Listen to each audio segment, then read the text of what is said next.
प्यारे दोस्तों नमस्कार। आज का हमारा विषय है राहु से बनने वाले दुर्योग। राहु से बनने वाले जो दोष होते हैं अक्सर हमें जिंदगी में बहुत परेशानियां लेकर आते हैं। जैसे वो चंद्र ग्रहण दोष हो जाए, सूर्य ग्रहण दोष हो जाए, अंगारक दोष हो जाए, गुरु चंडाल दोष। ये ऐसे दोष हैं जो हमारी जिंदगी में हमें परेशानियां देते हैं, मानसिक रूप से हमें तंग करते हैं और हमारे एफर्ट्स और जो हमारे लक्ष्य है जिंदगी में उनको जो है ये पूरे नष्ट कर देते हैं। आज हमने फिर से आमंत्रित किया है आचार्य करण रॉय जी को हरिद्वार से। यह हमें बताएंगे कि जो राहु से बनने वाले दुर्योग है ये हमें क्या पीड़ा देते हैं, क्या समस्याएं हमारी जिंदगी में लेकर आते हैं और आखिर में हमें ये बताएंगे कि अगर इनके किसी तरह से हम कोई उपाय करके इनसे निवारण पा सकते हैं या नहीं। तो आइए जुड़ते हैं हम आचार्य करण रॉय जी के साथ और इस विशेष टॉपिक के ऊपर हम उनसे मार्गदर्शन लें। करण नमस्कार, कैसे हैं आप? सर बहुत बहुत बढ़िया सर, और आपका कोटि कोटि धन्यवाद जो आपने मुझे इस अपने ब्रॉडकास्टिंग के चैनल में मुझे आमंत्रण दिया, मुझे इस योग्य समझा। बताइए, तो राहु के जो ये दुर्योग है इनके बारे में आप क्या हमें बताना चाहेंगे? हमारे चैनल के जो सब्सक्राइबर्स हैं, सिविल एस्ट्रोलॉजी और हॉरोस्कोप चैनल के जो सब्सक्राइबर्स हैं, इनको आप क्या विशेष क्या बताना चाहेंगे इसके बारे में कि ये जो दुर्योग है ये कैसे हमारे जीवन को प्रभावित करते हैं और क्या उपाय है? तो ये प्लीज इसके ऊपर थोड़ा सा मार्गदर्शन। जी जी बिल्कुल। देखिए, राहु के संग युति बनाने वाले जो भी ग्रह हैं, राहु के संग युति बनाने वाले जो भी ग्रह हैं, जितने भी ग्रह, वो सब दुर्योग का ही निर्माण करते हैं। इसमें कोई संशय वाली बात नहीं है, इसमें कोई देयर इज नो डाउट कि राहु के संग जब भी कोई ग्रह युति बनाता है तो वहां दुर्योग का ही निर्माण होता है। आध्यात्मिक दृष्टिकोण से जो ऋषियों का मत जो है मैं वही बता रहा हूँ, लेकिन आज के भौतिक परिवेश के अंदर, बदलते परिवेश में ये ऐसा देखा जा रहा है कि कुछ कई हद तक ये दुर्योग फायदा भी दे रहे हैं, ऐसा देखा जा रहा है बदलते परिवेश में। आजकल की जो मॉडर्न सोसाइटी में देखा जा रहा है, क्योंकि चीज़ें बदली हैं, हाल देखने का नजरिया बदला, तो उसके अकॉर्डिंग। और आप तो जानते ही हैं कि ज्योतिष जो है देश, काल और परिस्थिति पर, इसके पूरा जो फलादेश है वो इस पे ही डिपेंड है। बिल्कुल। हाँ, जैसा कि मैं एक बात और थोड़ा सा समय और लेना चाहूँगा। मैं अब जो भी लोग देख रहे हैं और मेरा जो इस वीडियो का और दूसरे लोगों पर इसका संचार कर रहे हैं, तो उनसे मेरा आग्रह है कि किसी भी प्रकार के भ्रम में, किसी के कहने पर अगर किसी ने कह दिया है कि अगर आप अपनी जन्म पत्रिका को नहीं देख पा रहे हैं और किसी ने परामर्श दिया या आपको किसी ने बताया कि आपकी कुंडली में फलाना दुर्योग है, इसकी शांति करानी है, ये कराना है, वो कराना है, तो उससे पहले आप खुद महसूस करिए अपने जीवन पर कि जितना एक्चुअल में वो जो बता रहे हैं, क्या वो चीज वैसी घटित हुई है। क्योंकि जब व्यक्ति परेशान होता है तो एक वो ऐसी अवस्था होती है जहां पर सामने वाला जो कहता है वो तुरंत एक्सेप्ट कर लेता है। तो उस चीज पर थोड़ा गौर करिए, मेरा आपसे आग्रह है। हाँ, आगे बढ़ते हैं। तो देखिए, राहु की सबसे पहले तो शुरुआत करते हैं सूर्य के संग। राहु जब सूर्य के संग युति बनाएंगे तो ये बन जाता है ग्रहण योग, सूर्य ग्रहण योग। अब राहु जब सूर्य के संग युति बनाएंगे तो दुर्योग का प्रभाव क्या निकल कर आए? तो सबसे मुख्यतः व्यक्ति को उसके यश का, यानी कि जितना उसको जो मिलना चाहिए समाज में यश, क्योंकि सूर्य यश के कारक है, मान सम्मान के कारक है, राज्य के कारक, तो वो उसको अपने यश का क्रेडिट नहीं मिल पाता। मैंने ये देखा गया है, मेरे 8 साल के एक्सपीरियंस में मैंने ये देखा है ऐसी हजारों कुंडलियों में कि ये इस दुर्योग ने व्यक्ति को उसके यश का जो मूल्यांकन है, जो उसको क्रेडिट है, जो उसको मिलना चाहिए था, वो उनसे छीन लिया। और दूसरा, इसके जो भिन्न भिन्न प्रभाव है कि मन का चिड़चिड़ा बहुत ज्यादा होने लगना, बेवजह की बातों पर गुस्सा आना, कार्यस्थल में बॉस के साथ विवाद, घर में पिता के साथ विवाद, आंखों का कमजोर होना, हड्डियों को कमजोर होना। और जब भी राहु सूर्य को ग्रहण लगाएगा तो आत्मविश्वास ही खत्म कर देगा, यानी कि ऐसे व्यक्ति के अंदर आत्मविश्वास नाम की चीज डेवलप करना बहुत मुश्किल हो जाता है।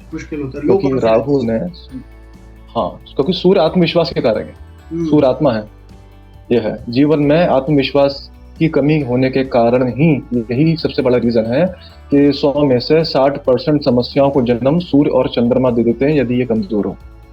90% कुंडलियों के अंदर चंद्रमा पीड़ित पाए जाते हैं और 60% कुंडली के अंदर सूर्य पीड़ित पाए जाते हैं।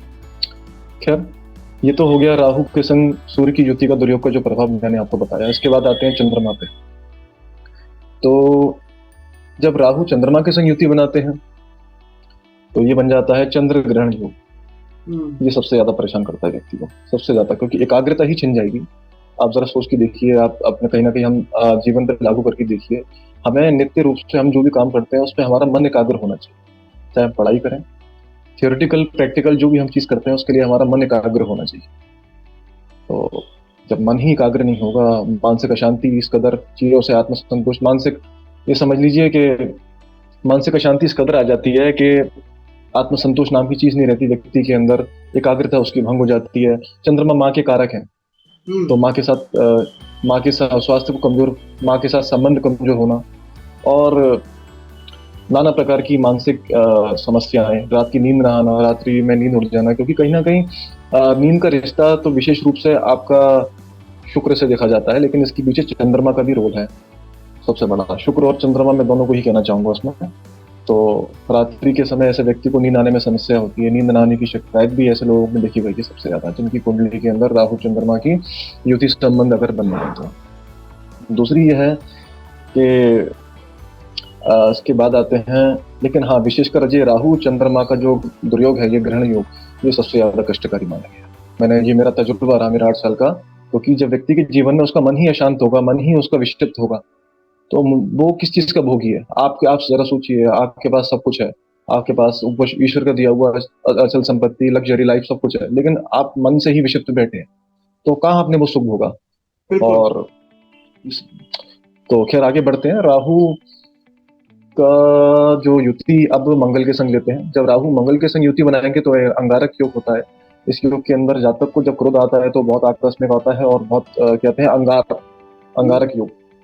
और राहु की युति मंगल के संग होती है तो व्यक्ति जितनी मेहनत करता है, जितना पराक्रम करता है, क्योंकि मंगल मेहनत, पराक्रम, पुरुषार्थ के लिए प्रेरित करते हैं व्यक्ति को। बिल्कुल।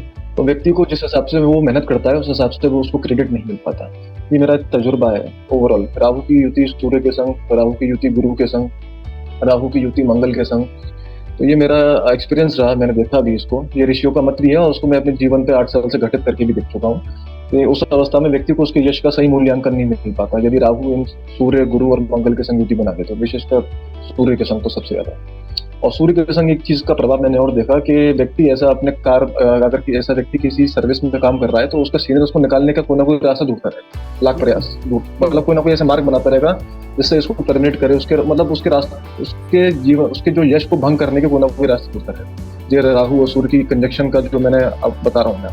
बिल्कुल। उसके बाद राहु मंगल का मैंने आपको बता ही दिया, व्यक्ति को उसके पराक्रम का, जितनी मेहनत करता है, पुरुषार्थ का, उसको मूल्यांकन नहीं मिल पाता। और इसके बाद आते हैं हम राहु गुरु पे, तो ये चंडाल योग होता है। गुरु ऊंचाई के कारक हैं, गुरु एजुकेशन के, गुरु हाइट्स, गुरु बड़ा पद, बड़ी योग्यता, बड़ी क्षमता, गुरु भव्यता के कारक है, गुरु धन के कारक है, गुरु कर्म के कारक हैं, गुरु भाग्य के कारक हैं। आप समझिए कि मतलब गुरु पूरी कुंडली के अंदर मेरा ऐसा मानना है कि गुरु का डिपार्टमेंट सबसे बड़ा है। पूरी कुंडली के 12 भावों में इनका डिपार्टमेंट जरा गौर करिएगा। धन पंचम, स्त्री की कुंडली में तो सप्तम, नवम, दसम, एकादश, यानी कि आप सोचिए किन किन बड़े बड़े डिपार्टमेंट्स को वो लेके बैठे हैं। तो गुरु जो है मुख्यतः बृहस्पति, गुरु बृहस्पति ऊंचाई के कारक हैं। और जब ये राहु के संग युति बना ले तो चंडाल योग का अर्थ ये होता है कि व्यक्ति लाख प्रयास कर ले, ऊंचाइयों पर पहुंचते नीचे आ जाता है। वो लाख किसी के प्रति अच्छा करने की कोशिश करे, अच्छा तो उसको क्रेडिट तो बहुत दूर की बात है, उसको बदले में बुराई ही मिलती, ऐसा देखा गया है। और बृहस्पति पेट के कारक है तो पेट से संबंधित समस्या, और न जाने राहु गुरु की युति के अंदर व्यक्ति की जो स्थिति मैंने देखी है वो बिल्कुल ऐसी हो जाती है कि वो ऐसा लगता है कि बिल्कुल उसके अंदर इच्छा शक्ति खत्म हो चुकी है। ऐसा लग रहा है कि आपने कई ऐसे लोग देखे होंगे, मैं जैसे कह सकता हूँ कि अच्छा खासा खा रहे हैं खाना, लेकिन उनका वजन नहीं बढ़ पा रहा, बिल्कुल देखने में पतले दुबले से हैं, जबकि वो अच्छा खासा पूरे दिन एक्सेस में खाना खा रहे हैं, पेट खा रहे हैं, उसके बाद भी ये कंडीशन है। तो राहु गुरु की युति चंडाल योग है, वो नाना प्रकार की समस्याओं को जन्म दे देती है जीवन काल में। और मैंने आपको बताया गुरु जिन जिन चीज़ों के कारक होंगे उसमें समस्या आना शुरू हो जाएगी। और हम कह सकते हैं कि अगर कुंडली के अंदर ग्रह स्थिति और कमजोर हुई तो उन चीज़ों का सुख भी नहीं मिल पाता। आगे बढ़ते हैं। हाँ, आगे बढ़ते हैं राहु की युति शुक्र के संग। ये लंपट योग है, इसको लंपट योग कहते हैं। लंपट योग कहने का अर्थ इसलिए है इसका कि राहु जब शुक्र के संग युति बनाएंगे तो